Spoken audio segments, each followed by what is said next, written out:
Teams of Cuban doctors and nurses have arrived in Andorra and Dominica to help combat the COVID-19 blockades against Iran and Yemen. From the headquarters of Telesur English in Havana, Cuba, this is From the South, I'm Katrina Goss.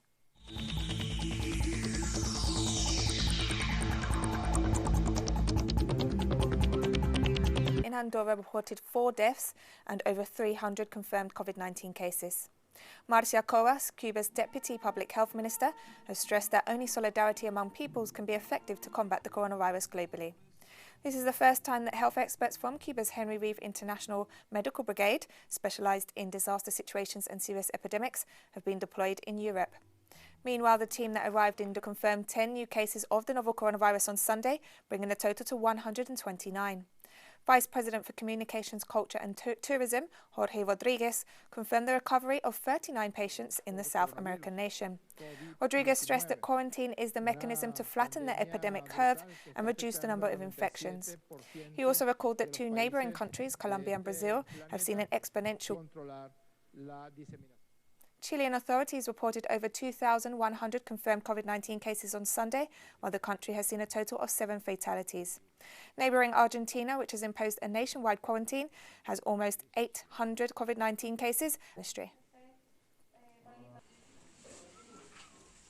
Cuban health authorities confirmed 20 new cases of COVID-19 this Saturday, bringing the total to 139. In a press conference streamed online and broadcast live on Cuban television, Health Minister Jose Angel 49 confirmed COVID-19 cases, 114 are Cubans, 73 of whom returned to the island from various countries.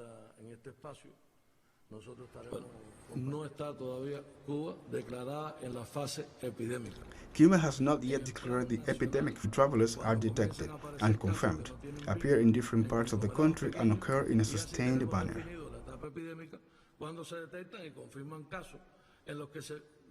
The Dominican Republic reported new confirmed COVID-19 cases this Sunday, bringing the total to over by the disease. The minister stressed that there are only 22 beds for isolation between the 2 establishments. According to the Ministry of Public Health, so far 3 confirmed cases have fully recovered. Uruguay and Bolivia confirmed their first and the closure of the country's borders. Likewise, Uruguay also reported its first COVID-19 death as a 71-year-old man, while the total number of cases climbed above 300. Ecuador announced on Saturday a total of 1,094 confirmed patients have been hospitalized, while the remaining cases are in a stable condition and isolated in their own homes. In Mexico, the quarantine due to the coronavirus has led to the cancellation of all concerts, theatre and artists. Our correspondent Isa Garcia brings us the details. The Mexican stage has lowered its curtains till further notice. It's a catastrophe, but the worst is still to come. I mean, there will still be some time to be able to properly... We're not being forced to close down. It's simply a major responsibility. The overwhelming majority of independent artists live day to day. Their income relies on gigs and tours. Certain new corrupt practices have started to be institutionalized in our business. We are paid, if at all, 2 or 3 months later. It means that if things get back to normal in May or June, we are going to social contact. Box offices closed everywhere. The question is, how are so many artists and theaters? They were quick to pause their activity. We're not being forced to close down. It's simply a major responsibility to know where the first source of the problem. So we need to establish social distancing. We're closing down for 2 months and it'll just be okay. This is an unprecedented crisis. While its outcome is still uncertain, artists live through the crisis, being creative and happy. One day that they feared hospitals in their states would soon be overwhelmed with COVID-19 patients. Speaker of the House of Representatives Nancy Pelosi laid the blame for the nation's flawed response to the pandemic on President Donald Trump, stressing that his denial of the seriousness of the pandemic was deadly. So for Mayor Bill de Blasio said on Sunday that the city has a 1-week supply of medical supplies to care for any New Yorker who is sick, as the number of cases in the city surpassed 33,000, representing more than half of the total in New York State. The mayor also expressed his concern over tested positive for the novel coronavirus, died of septic shock after being turned away from an urgent care facility because he didn't have health insurance. While the positive COVID-19 test didn't arrive until after his death, residents of the Los Angeles neighborhood of Lancaster are outraged at the news. Lancaster Mayor R.Rex Parris stressed that the teen was healthy and had no pre-existing conditions before his death. Keep him alive for about 6 hours, but by the time he got there, it was too late, Parris stressed. According to reports, around 27 million people lack health insurance for the novel coronavirus and have no health insurance, require more than $30,000 to pay for their treatment. Danny Askini, a Boston resident. Analysis by the Kaiser Family Foundation estimates that the average cost of COVID-19 treatment for someone with employer insurance and without complications would be around $10,000.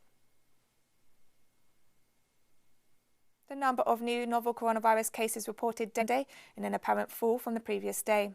Meanwhile, figures released by the Robert Koch Institute revealed that the number of confirmed cases has surged past 50,000. The institute also reported 64 new deaths, bringing the total death toll to almost 400.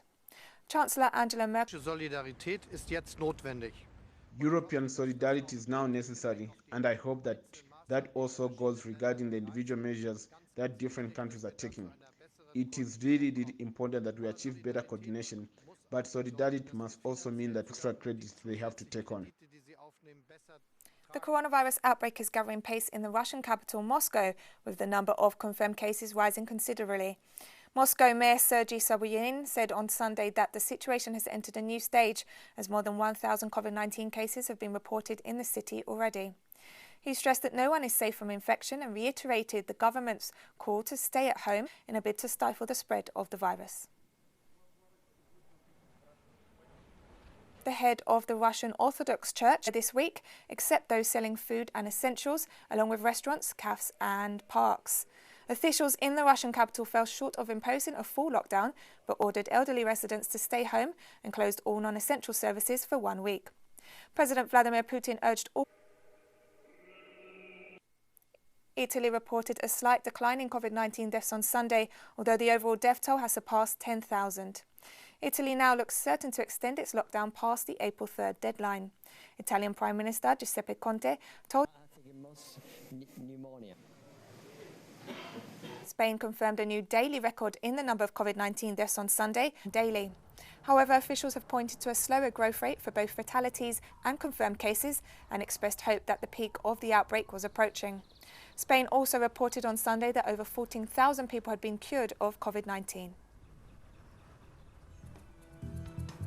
And we're taking one last break now, but stay with us for more. Of almost 700 cases from overseas, which means the possibility of a new round of infections remains relatively high, according to the National Health Commission. Locally transmitted cases have been almost completely contained, but China continues to struggle to halt the number of infections being brought into the country. The Asian giant reported 45 new coronavirus cases in the mainland on Saturday, or with all but one involving travellers from overseas. It's not like that at all. Now it's safe in China. The situation is changing step by step. Now, organisations from Arab countries called for an end to the sanctions on Iran and the blockade of Yemen. In the midst of the crisis generated by the novel coronavirus, form a united front in the face of the sanctions imposed by the Trump administration. Meanwhile, Iran says that an additional 123 people have died due to the coronavirus, bringing the country's official death toll to 2,640. The Ministry of Health spokesman said in a press conference that almost 3,000 new cases had been confirmed in the past 24 hours, bringing the total. Russia is taking advantage of the global focus on the COVID-19 pandemic to occupy more Palestinian land. With a number of countries imposing a range of prevention and containment measures against the spread of the pandemic. According to the latest data from the Africa Centers for Disease Control, the breakdown remains fluid as countries confirm cases as and when they occur. Africa has seen a rise in cases with health measures to try to curb the spread of COVID-19 in the country. Residents in Lagos are attempting to adapt as best they can. The closure of markets, except for food and medicine, could eventually stifle the informal economy, which the majority of residents rely on. Nigeria has thus far confirmed 40 COVID-19. To prevent so that the coronavirus not they transfer to one another. That's the reason why. Yeah. Thank you. But it's actually training. It's like everywhere right now. People are forced to stay indoor. But yeah, people are complaining. Most countries, their government actually make provisions for them. So that's the major problem here. And in the midst of the COVID-19 outbreak, people across Spain are offering